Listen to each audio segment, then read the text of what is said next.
Guys, আমরা চলে এলাম রাধারমন আশ্রমে। এখানের 60টা বছর পর আমি ভগবানকে দর্শন করতে চলে এলাম বাড়িগ্রাম রাধারমনের কাছে। এবার আমি দুর্গা মাকে প্রণাম করব, সবাইকে প্রণাম করব।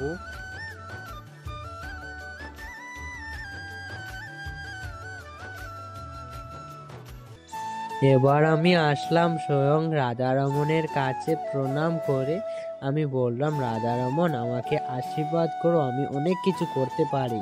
আজকে হলো রাধারমনের জন্মদিন, তার জন্য পালন করা হচ্ছে।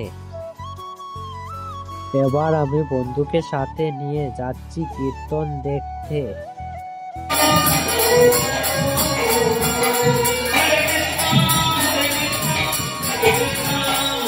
আমি একটু সময় বসে কীর্তন দেখলাম, তারপর আমার ভাইদের আর আমার বোনের সাথে মন্দিরের দিকে দেখতে যাচ্ছি।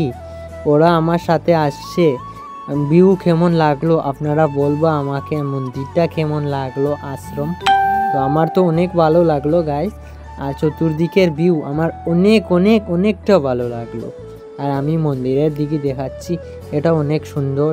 এদিকে হলো মন্দিরের দিকে, এটা দেখতে পারো সামনে কালো কালো মাছ রয়েছে।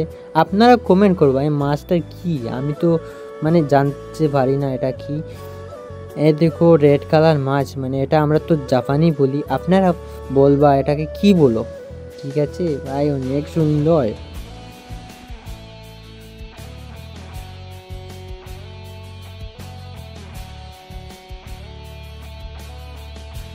এবার যাচ্ছি মন্দিরের বাইরের দিকে, দেখি তো কিরকম কিরকম জিনিস এখানে রয়েছে আর কিছু খাবো বলে। মন্দিরের ভিতরে ওরা বাচ্চারা খেলানোর জিনিস নিয়ে বসেছে, এটা তো আমি কিনতে পারবো না। আর গাইজ একটা কথা কই, এখানে মানুষ খারাপ বলবে, তার জন্য আমি ব্লগটা এরকম করেছি। এরপর পাশে একটা দোকান পেয়েছি, এখানে রয়েছে লুচি আর সবজি, আমরা এসব খাইলাম। খাওয়া শেষ করে আসলাম এবার মন্দিরের ভিতরে। এবার ভিডিওটা করব ভগবানের আমি।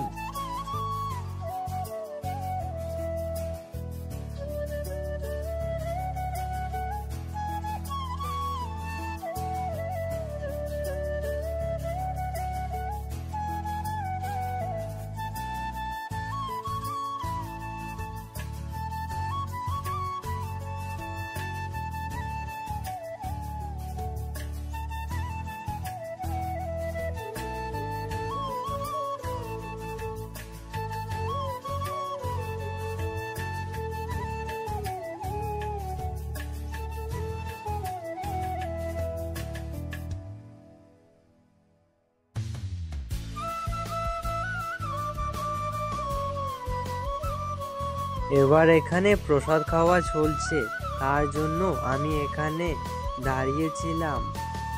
এবার আমি প্রসাদ খাই। আপনারা আমার ব্লগ ভিডিও দেখার জন্য থ্যাংক ইউ। আর কমেন্টে বলবা কে কে আসছো এখানে রাধারমন আশ্রমে।